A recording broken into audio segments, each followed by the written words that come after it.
चलिए इतिहास के क्रम को मगध साम्राज्य को आगे बढ़ाते हैं। आज हमें उदयन पढ़ना, ठीक है। कल हमने किसको देख लिया था? अजात शत्रु और उनके पिताजी क्या नाम है, हाँ, बिंबिसार। ये दो राजा खत्म हो गए थे। कौन से वंश के दोनों राजा थे? हर्यक वंश के। Very good. और आज हमें जो देखना है तीसरा राजा, यानी कि उनके पुत्र के पास पहुंचते हैं। बिंबिसार अजात शत्रु का पुत्र था। हाँ, अजात शत्रु का पुत्र, अजात शत्रु का पुत्र था, ठीक है, उदयन, या इसे उदयभद्र भी कहा जाता था।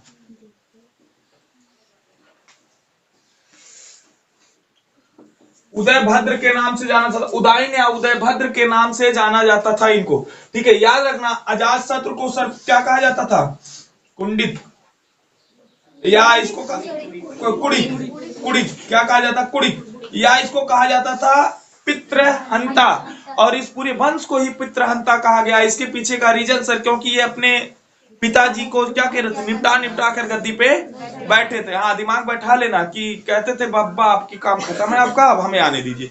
वही काम सर अपने कहते प्रथा को आगे बढ़ाते हुए, ठीक है, उदयन भी वही काम किया। इनको कहा बहुत गद्दी पे बैठ लिए हैं, अब नंबर हमारा भी आना चाहिए। यानी कि इनको निपटाया, अपने पिता की हत्या की, पिता की हत्या, हत्या करके या क्या करता है? गद्दी पे विराजमान होता है, गद्दी पे बैठता है। याद रखना कौन? उदयन। और उदयन गद्दी पे बैठते ही पहला काम करता है सर, पाटलिपुत्र को राजधानी बना देता है इसकी। मगध की राजधानी किसे बनाया? पाटलिपुत्र को। हाँ, दिमाग में बैठाना, उदयन गद्दी पे बैठते ही पाटलिपुत्र, पाटलिपुत्र को मगध ही क्या बना दिया? राजधानी।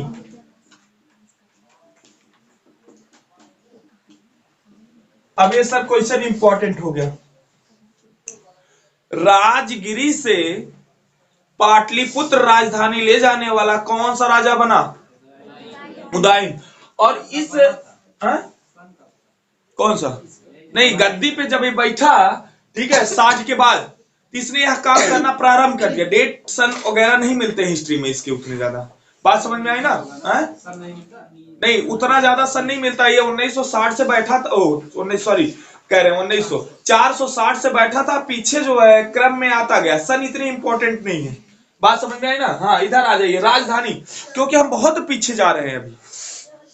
रियलिटी देखा जाए ना तो सन जो है, जब आप 1000 के ऊपर पढ़ना शुरू करते हैं तब सन आपके लिए इंपॉर्टेंट होना शुरू हो जाता है, बहुत ही ज्यादा। तब वहां सन बाय सन युद्ध पूछे जाते हैं, और यहां सिर्फ युद्ध राजाओं के बीच के पूछे जाते हैं। किसके बीच कौन सा युद्ध हुआ, ठीक है, इसमें कौन जीता कौन हारा, किस लिए युद्ध हुआ, ठीक। अभी तो इधर नॉर्मल नॉर्मल से युद्ध होते, वैसे थोड़ा सा युद्ध किए और साम्राज्य को मिलाते गए। उतना प्रचंड साम्राज्य नहीं था, लेकिन आगे चल के फिर शिवाजी, महाराणा प्रताप जैसे ऐसे वीर योद्धा आ जाते हैं सर, जो सिर कटाना जानते थे, सिर झुकाना नहीं, ठीक है। आपने देखा कि इस समय भी थे जब सिकंदर ईसा से आक्रमण कर रहा था 326 ईसा पूर्व के समथिंग, ठीक है। तब आपने देखा था उस समय जो है एक राजा हुआ करता था, क्या नाम था उनका? हाँ, क्या नाम था? पुरु। और इसको हराने के लिए उनको नाको चने चबाने पड़े थे। लेकिन हाँ, सिकंदर था भाई, वो हरा ले गया, अधीनता भी स्वीकार हुई इनकी, लेकिन भारत पे आक्रमण नहीं हो पाया। बात समझ में आई ना? तो कुछ राजा थे जो विदेशों में बड़े प्रभावशाली थे, लेकिन भारत में जो प्रभावशाली राजा था उस समय मगध साम्राज्य का ही था, क्योंकि उस समय मगध साम्राज्य एक प्रकार से केंद्र था सरकार का। बात समझ में आई ना? तो वहां से पाटलिपुत्र अपनी राजधानी को बनाया, क्योंकि उसको पता था ये पाटलिपुत्र क्या नाम है, राज्य करने के दृष्टिकोण से सबसे बेहतरीन स्थान है। और यही चीज चाहता था कौन? इनके पिताजी अजात शत्रु। पाटलिपुत्र को राजधानी बनाना चाहता था, लेकिन ये पाटलिपुत्र को राजधानी बना नहीं पाया। लेकिन इस राजधानी को जो है उदयन ने आके तुरंत डेवलप किया और कहा कि आज से मगध की राजधानी राजगिरी नहीं पाटलिपुत्र रहेगी। और यह एक ऐसा राजा था जिसने सर जैन धर्म और बौद्ध धर्म को बराबर मान्यता दी, ठीक है। याद रखना, ये दोनों को लगभग बराबर मानता था, जैन तथा बौद्ध को बौद्ध दोनों को मानने वाला राजा,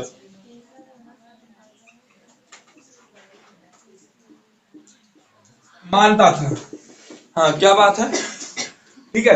अजात शत्रु चाहता था कि हम पाटलिपुत्र को राजधानी बनाए, लेकिन वह पाटलिपुत्र को राजधानी बना नहीं पाया था। बात समझ में ना, पाटलिपुत्र को राजधानी कौन बनाता है, आखिर उदयन बनाता है। याद रखना, कौन बनाता है, उदयन बनाता है। उसके बाद उदयन के बाद इसके कुछ पुत्र आते हैं, ठीक है, जो किसी काम के नहीं थे, गद्दी पर बैठते हैं। फिर इस वंश मतलब कुछ विशेष कार्य नहीं हुआ बीच में, हिस्ट्री में वो छुप जाते हैं। लेकिन इनके बाद जो आखिरी राजा इस गद्दी पे बैठा, ठीक है, उसका नाम था नाग दशक। याद रखना, नाग दशक, ये हर एक वंश का लास्ट राजा, आखिरी राजा को गद्दी पे बैठा, उसका नाम था नाग दशक।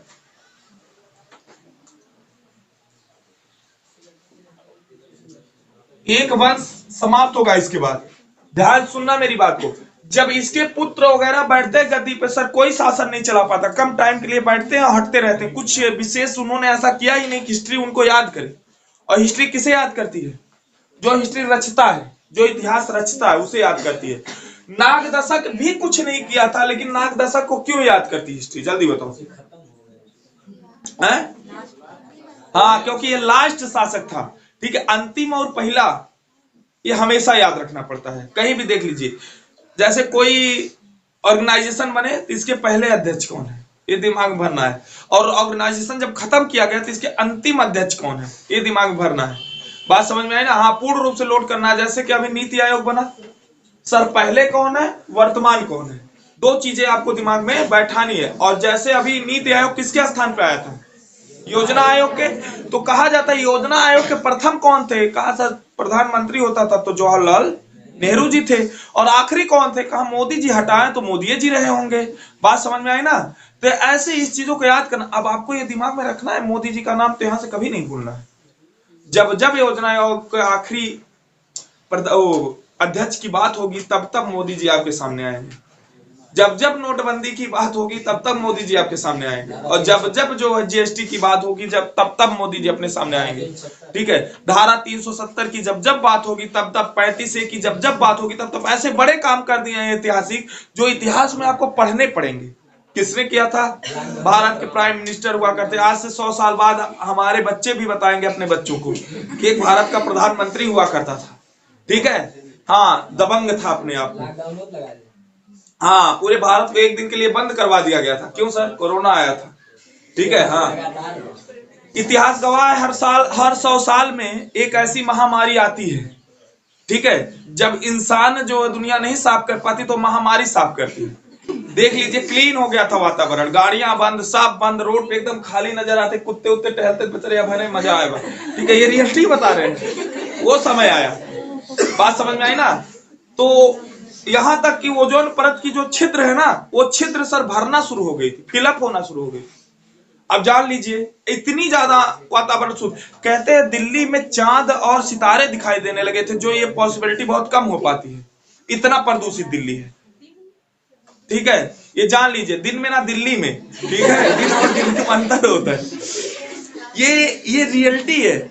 लेकिन आप करोगे क्या, फिर सर वही प्रक्रिया, फिर उतने वाहन, फिर वैसे धक्का मुक्की। ना विश्वास होते हैं, जलालपुर चले जाओ दोपहरिया में, थाने से लेकर मल्होत्रा के दुकान तक आप निकलने में आधा घंटा लगा दोगे। हाँ, बात समझ में ना, ऐसी स्थिति रहती है।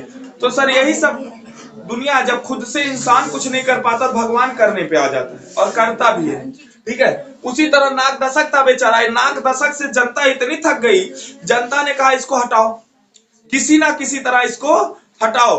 तो उन्होंने कहा कि इसकी हत्या करवा दी जाए। किसके द्वारा, हाँ, इनके सेनापति कौन थे, शिशुनाग। हाँ, शिशुनाग द्वारा इनकी क्या करवाई जाती है, हत्या करवाई जाती है। जिसको कह सकते हो शिशुनाग इनका उपराज्यपाल था। क्या था, उपराज्यपाल। तो इनकी हत्या कौन करता, हत्या शिशुनाग की हत्या, नाग शिशुनाग, या शिशुनाग इनकी हत्या कर कर नए वंश की स्थापना करता है। कौन सा वंश? शिशु नाग वंश। लेकिन सर नाग दशक से एक चीज और पूछा जाता है, इसको किसकी उपाधि मिली थी, या इसको क्या और कहा जाता था? इसको दर्शक कहा जाता था, दर्शक, याद रखना। हाँ, नाग दशक को दर्शक के नाम से भी जाना जाता था। ऑडियन किसके नाम से जाना जाता था? ऑडियन के नाम से जाना जाता था, दर्शक के नाम से जाना जाता था। तो आपके सामने सर पहला वंश खत्म होता है, हर्यक वंश खत्म होता है। आपने देखा सर हर्यक वंश, ठीक है, हर्यक वंश की स्थापना की बिंबिसार ने, ठीक है। और आपने देखा कि हर्यक वंश की स्थापना करने के बाद बिंबिसार ने अपने एक वैद्य जीवक को कहां भेजा? अवंती। अवंती के राजा चंद प्रदोत, उस समय चंद प्रदोत को एक बीमारी थी पीलिया, उस पीलिया की बीमारी से ठीक किया और उनको आपस में मिलाया। और इनकी नीतियां क्या थी सर? ये विवाह करते थे, ठीक है। लगभग इतिहास कहता है 500 बीबियां इनके पास थी, लेकिन 2 बीबी इनकी फेमस थी, ठीक है। कौन सी? महा कौशल और चलम्मा, ठीक है। ये दोनों फेमस बीबी थी इनकी, यानी कि इनसे पहले विवाह किया होगा, जिससे पहले विवाह किया उसको ज्यादा माना। बात समझ में आई ना? और बाकी तो विवाह इसलिए होता था ताकि सारे राज्यों को अपने यहाँ मिलाया जा सके। 500 शादियां मजाक बात है क्या? ठीक है, एक दो ठे करके नहीं निपटा पाएगा इंसान अच्छे से, 500 बीबियां रखते थे, चलिएगा। उसके बाद उनके पुत्र उनकी हत्या करके गद्दी पे बैठते हैं, जिनका नाम था अजातशत्रु। अजातशत्रु के समय में प्रथम बौद्ध संगीति होती है, उसके बाद उनका पुत्र उदयन बैठता है। आप जानते हैं उदयन के बाद आता है लास्ट वाला, उदयन के बाद और 2 राजा 3 राजा बैठते हैं, लेकिन उनका कोई महत्व नहीं है। फिर अंतिम शासक आता है जिसका नाम था नाग दशक, जिसको दशक के नाम से भी जाना जाता था, ठीक है। अजातशत्रु का एक नाम कुड़िक भी था, आप जानते हैं सर। कुड़िक के अलावा इसको पितृहंता भी कहा जाता था, यानी कि पिता की हत्या करने वाला। इस पूरे वंश को सर इसी कारण पितृहंता वंश के नाम से जाना जाने लगा। बातें क्लियर हो गई? उसके बाद इनकी हत्या आगे करता है कौन? शिशुनाग। और शिशुनाग की हत्या करने के बाद एक दूसरा वंश बैठता है मगध साम्राज्य पे, जिसका नाम था शिशुनाग वंश। दिमाग बैठाओ, कौन था? शिशुनाग वंश। चलेगा, दूसरे वंश पे आइए, शिशुनाग वंश। हाँ, शिशुनाग, भले नाग शिशु था लेकिन सब था खतरनाक।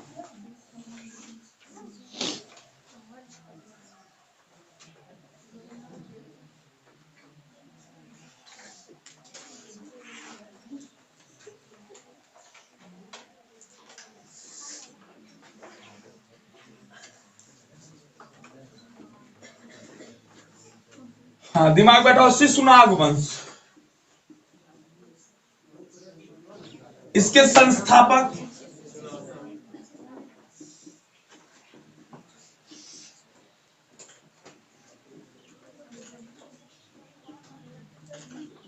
हाँ, दिमाग में बैठा, इसके संस्थापक कौन थे? शिशुनाग। और शिशुनाग जब गद्दी पे बैठा तो इसने अवंती को पूर्ण रूप से जीत लिया। दिमाग बैठा है, किसको? अवंती को पूर्ण रूप से जीत लिया। एक युद्ध चलाया जिसमें अवंती और वत्स, अवंती और वत्स जो महाजनपद थे, इसको पूर्ण रूप से मगध में मिलाने का काम करता है। इसने सर युद्ध किससे लड़ा? अवंती अगर प्लस वत्स, इन दोनों को जो है अवंती और वत्स को, इन दोनों को युद्ध नीतियां से, यानी कि युद्ध लड़कर मगध साम्राज्य में शामिल कर लिया, यानी कि मगध साम्राज्य को और भी बढ़ाने का कार्य किया। दिमाग बैठाओ, ठीक है। और इसके पूर्व शासकों ने भी कुछ राज्यों को जीता ही था, और जीत के किसमें मिलाया था? मगध में मिलाया था। जैसे बज्जी, कौशल वगैरह को इससे पूर्व जो शासक थे उन लोगों ने जीत के मिलाया। और ये आता है अवंती को पूर्ण रूप से मिलाता है, और वत्स को पूर्ण रूप से मिलाता है, और मगध को एक हाई लेवल पे पहुंचा देता है, मतलब बहुत ऊंचाई पे लेके जाता है। दिमाग में बैठा लीजिए इस बात को। और इसका पूरा ध्यान जो था, पहले जानते जब आया तो इसको सबसे ज्यादा एक ही चीजों पे नजर थी, अवंती पे, शिशुनाग की, कि हम किसको जीत लें सर? अवंती को जीत लें। हाँ, दिमाग में बैठा लो, अवंती को जीत लें। अवंती को जीतने के पीछे का रीजन क्या था? क्योंकि अवंती से इसको खतरा था। किस चीज को लेकर खतरा था? अवंती कहीं पुनः अपने आप को आजाद ना करवा ले हमसे। याद रखना, क्या करवा ना ले? आजाद ना करवा ले।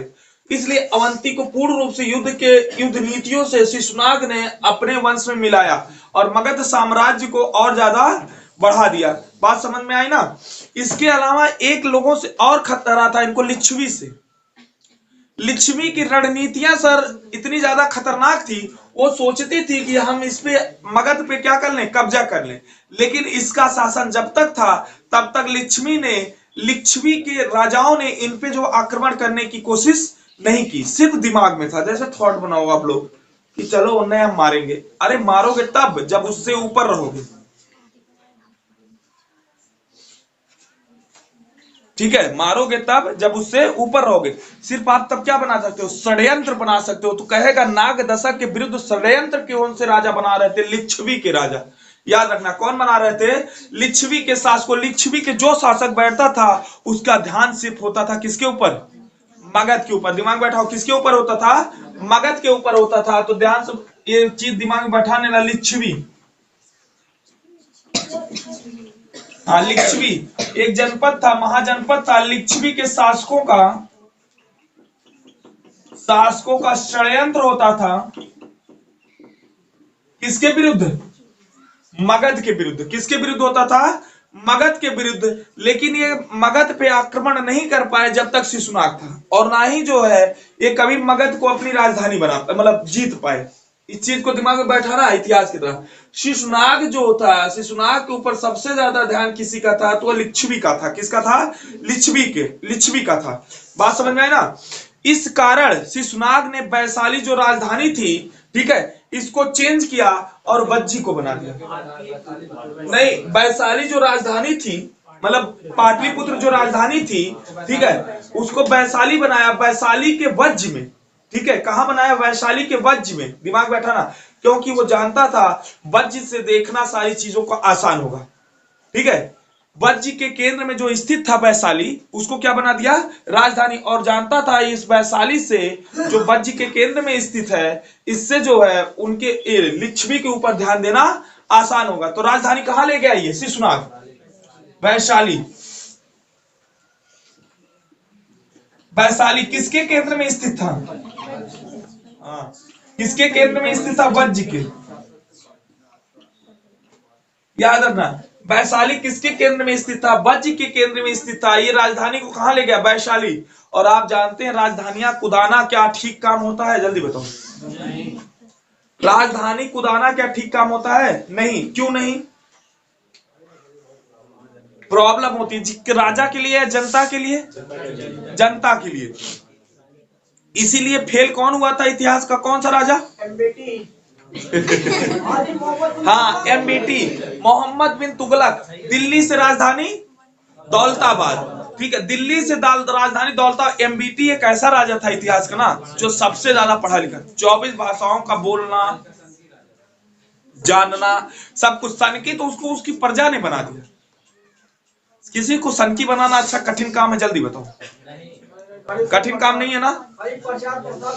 अच्छा कुछ नहीं कठिन काम है। जैसे किसी को खड़ा कर लो और 10 लोग प्लानिंग बनाओ, 10-20 लोग, वो जहां मिले तुमसे कहा कौनो बात बोले, वो कहते तुम्हारे पास बुद्धि था ना, एकदम पगले रहिए बस, ठीक है। जहां जाए वहीं देखा एकदम पगलू नहीं चलते हैं, पगलू थोड़े दिन बाद ना या तो वो आपके मर्डर कर देगा, ठीक है, या तो आपसे बोलना छोड़ देगा, ठीक है, ईटा पत्थर चला के। और जब ये काम करना शुरू कर देगा इंसान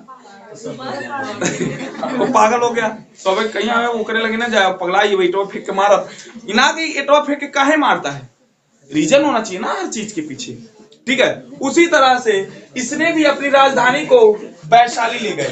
तो देखिए 3 राजधानियां बन चुकी हैं मगध की। फिर से रिपीट करना मेरे साथ, 3 राजधानियां। पहले आया मगध, शांत रहो, पहले आया मगध, ठीक है। अब मगध का संस्थापक आया बिंबिसार, जिसने राजधानी कहां ले गया, राजगृह। कहा सर हमारी राजधानी रहेगी राजगृह या राजगृह, ठीक है, दिमाग में बैठाना। और या गृह ब्रज, बात समझ में आई ना। उसके बाद इस राजधानी को उठा के कहां ले जाया गया, पाटलिपुत्र, पाटलिपुत्र, जी। और पाटलिपुत्र राजधानी ले जाने वाला कौन बना, हाँ? देखा अजात शत्रु वो बैठा है। उदाईन कौन बना था? उदय भाद्र। दिमाग बैठा, ये इंपॉर्टेंट क्वेश्चन है। कौन बना? उदय भाद्र। बतलाओ मत, ये बना उदय भाद्र। देखिए एक एक पॉइंट आपके दिमाग बैठा रहे हैं। उसके बाद पाटलिपुत्र से राजधानी सर कहाँ गई? वैशाली। कहाँ गई? वैशाली। क्यों गई? क्योंकि लिच्छवी का जो षड्यंत्र चल रहा था, इस षड्यंत्र को दबाने के लिए। किस लिए? जो लिच्छवी के शासकों द्वारा षड्यंत्र किया जा रहा था, किसके खिलाफ? शिशुनाग के खिलाफ। इस षड्यंत्र को दबाने के लिए इसने अपनी राजधानी वज्र के केंद्र में वैशाली में ले जाके रख दिया। कहां रखा? ले जाके वैशाली। और यहां से इसने वैशाली, और वैशाली से शासन करना प्रारंभ किया। या कौन था? शिशु नाग। हाँ, दिमाग बैठा, शिशुनाग। और शिशुनाग किस वंश का संस्थापक था? आप कहोगे नाग वंश का, शिशुनाग वंश का। नाम से ही याद करना है, अलग नहीं जाना है। शिशुनाग वंश का। उसी तरह से अगर मैं कह दूं भारत की पहले राजधानी क्या हुआ करती थी? जल्दी बताओ। भारत की पहले राजधानी क्या हुआ करती थी? कोलकाता। Very good. क्या हुआ करती थी? कोलकाता। और कोलकाता के बाद एक दिन के लिए कहां बनाई गई? हाँ, इलाहाबाद या प्रयागराज वर्तमान टाइम का। आप इलाहाबाद था उस समय, इलाहाबाद लिख लीजिए। ठीक है। और इलाहाबाद एक दिन के लिए फिर कहां गई? दिल्ली। तो अब नई दिल्ली में है इस समय राजधानी। अब देख लीजिए, इंडिया की राजधानी चेंज करने का सर सदियों से प्रथा चली आ रही है भारत की। इतिहास में देख लीजिए राजधानियों को कितना नचाया गया। आप कहोगे सर दिल्ली से, कोलकाता से राजधानी दिल्ली कब स्थानांतरित होती है? सन 1950। वाह क्या बात, ये है 12 में। ठीक है, सुनो, 12 में स्थानांतरित हो जाती है, यानी कि पूर्ण रूप से दिल्ली राजधानी बना दी गई। इसकी घोषणा सर 11 में होती है दिल्ली दरबार में। कब होती है? सन 1911। और याद रखना ये चीजें, क्वेश्चन पूछा जाएगा, घोषणा कब की गई? जॉर्ज पंचम आए थे ना उस समय। घोषणा की गई 1911 में, और दिल्ली राजधानी बनाई कब की गई? 1912 में। हाँ, दिमाग में बैठा लीजिएगा, 1912 में। क्लियर है बातें? कंफर्म हो गया ना? चलिएगा। उसके बाद इनके पुत्र जी गद्दी पे आके बैठते हैं, जिनका नाम था कालाशोक। और इस वंश में हमें दो ही राजा पढ़ना है, एक शिशुनाग, दूसरा कालाशोक। इसके बाद इनके पुत्र जी गद्दी पे आके बैठते हैं, जिनका नाम था कालाशोक। और याद रखना, कालाशोक ने एक काम किया, कहा यार ये पापा बहुत गलत काम कर दिए। हाँ, पापा जी गलत काम कर दिए, वैशाली राजधानी बना, मजा नहीं दे रही वैशाली। कहा सर क्या करना चाहते हैं? कहा हम फिर से लेके आएंगे पाटलिपुत्र। ठीक है, राजधानी कहां लेके आई? पाटलिपुत्र। यानी कि जनता पीछे पीछे दौड़े बेचारी अपन कागज पत्तर लेके। तब तो इतना कागज पत्तर बनवाना नहीं था, वही राजा के पास जाके सुनाई नुआई करने के लिए कभी पाटलिपुत्र, कभी जो है क्या नाम है राजगिरी, कभी वैशाली। नाचते नाचते जनता परेशान, और गरिया तो रहा लोई मने मन। तो पता नहीं कौन कौन आग बैठे थे, खाली राजधानी न जाए इधर उधर। तो आ जाइएगा, हाँ ध्यान दीजिएगा। अगले पे कौन आता है? कालाशोक। नाम है बेचारे कालाशोक।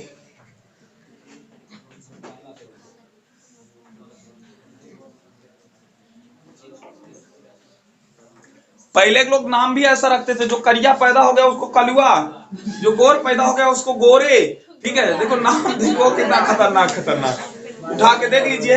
हाँ, इसके बाद इनके पुत्र आते हैं, जिनका नाम था कालाशोक।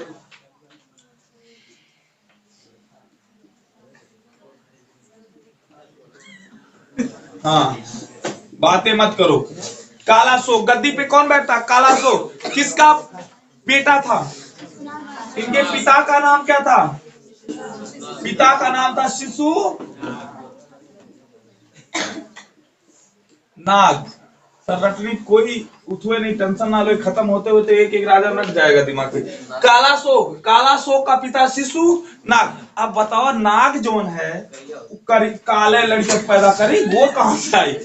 फूक दे वैसे काला हो जाए, अच्छा गोरा गोरा चीज काला हो जाए। जहां काट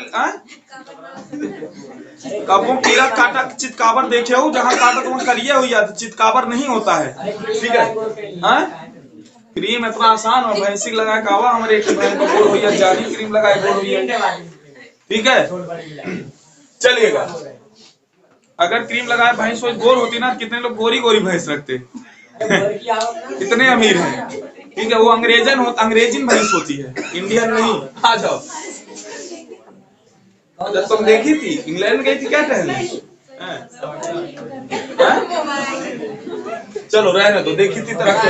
हाँ ध्यान दीजिएगा, शिशुनाग के पुत्र का नाम था काला शोक। काला शोक ने सर क्या किया, कहा अब राजधानी हमारी वैशाली नहीं रहेगी, वैशाली से हटा के राजधानी कहाँ की जाएगी? पाटलिपुत्र। हाँ तो इसने जो है मगध की एक राजधानी बनाई,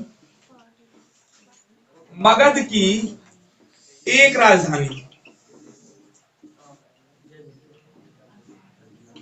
राजधानी बनाई, वैशाली से हटाकर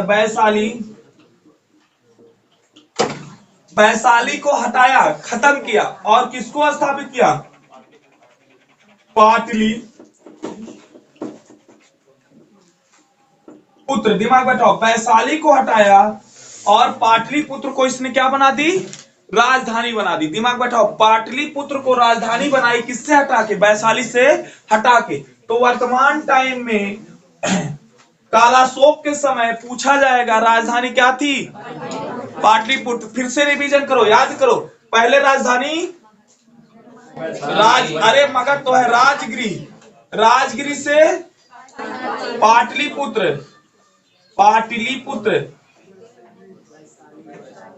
पाटलिपुत्र से वैशाली, वैशाली से पाटलिपुत्र। यानी कि एक तरफ तो पाटलिपुत्र ऑलरेडी थी, कहने का मतलब सिर्फ उसने पाटलिपुत्र में कन्वर्ट कर दिया कि अभी पाटलिपुत्र रहेगी, इसके अलावा कोई राजधानी नहीं होगी। राजगिरी राजधानी रखने वाला बिंबसार, पाटलिपुत्र ले जाने वाला उदयीन, जिसको उदय भद्र भी कहा जाता। वैशाली ले जाने वाला शिशु नाग, शिशु नाग, और फिर पाटलिपुत्र लाने वाला काला शोक, काला शोक। हाँ दिमाग बैठाओ, काला शोक। ये किस वंश के थे दोनों?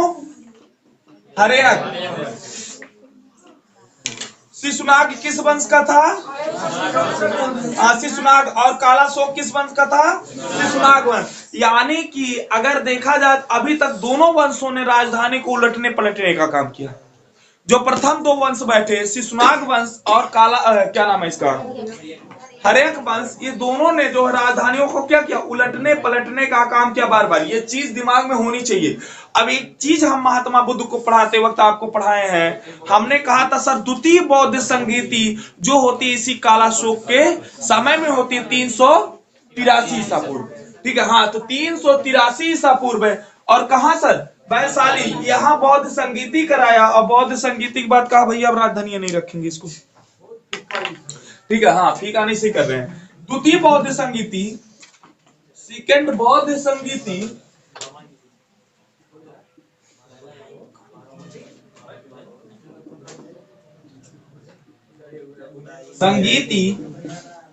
द्वितीय बौद्ध संगीति कब हुई थी? 383। ये आपको बुद्ध के समय पढ़ा चुके हैं। 383 ईसा पूर्व कहां हुई थी? जल्दी बताओ। वैशाली।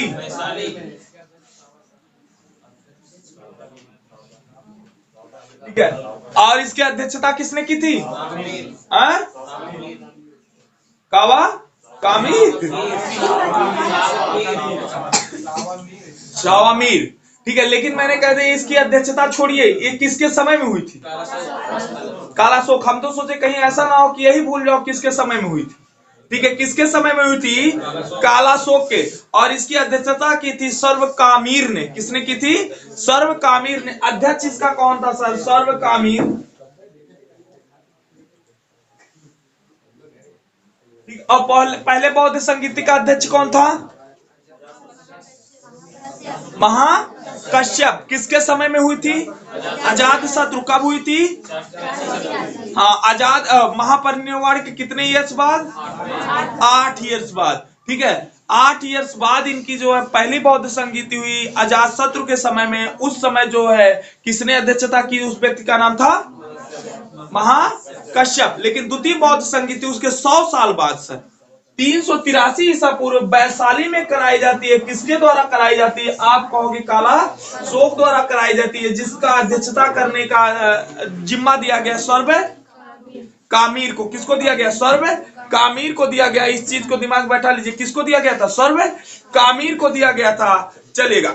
एक चीज और पूछा जाता है कि ये कालाशोक को क्या कहा जाता है? काकवर्ण भी कहा जाता है। इसको याद रखना, कालाशोक को क्या कहा जाता है? काकवर्ण।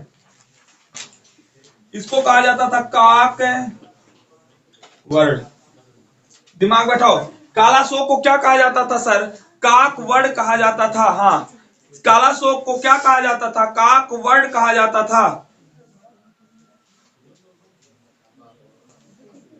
काकवर्ण कहा जाता था। ठीक है, अब सर आते हैं महापद्मनंद के पिताजी, जिसका नाम था महानंदिम। महानंदिम ने धोखे से क्या कर दिया? कालाशोक की हत्या कर दी। इस चीज का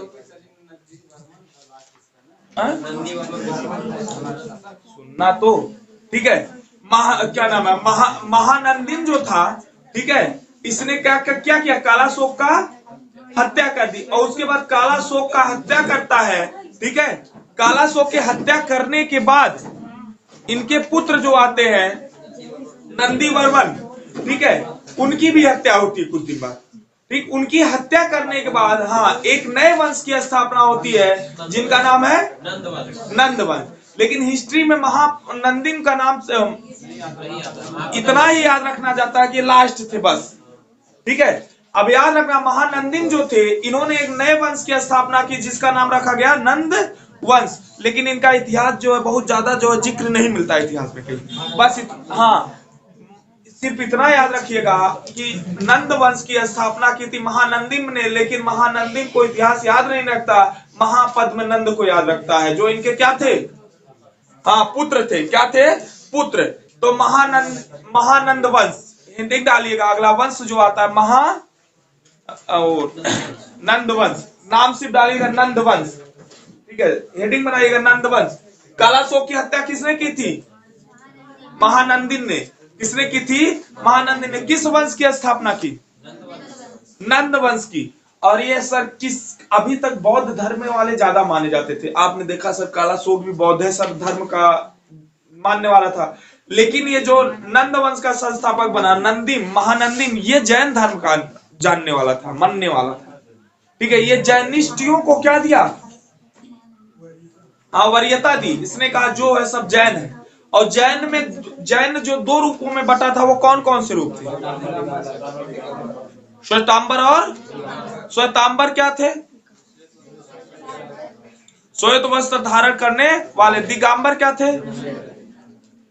दिगंबर है? हाँ, नग्न फकीर थे? फकीर नहीं थे, मतलब वैसे नागा बैराग। और श्वेतांबर का कौन था अध्यक्ष, या किसने श्वेतांबर को लेके चला? स्थूल भद्र या भद्र बाहु? स्थूल बाहु। और इसको भद्र बाहु। Very good. किसने किया? भद्र बाहु।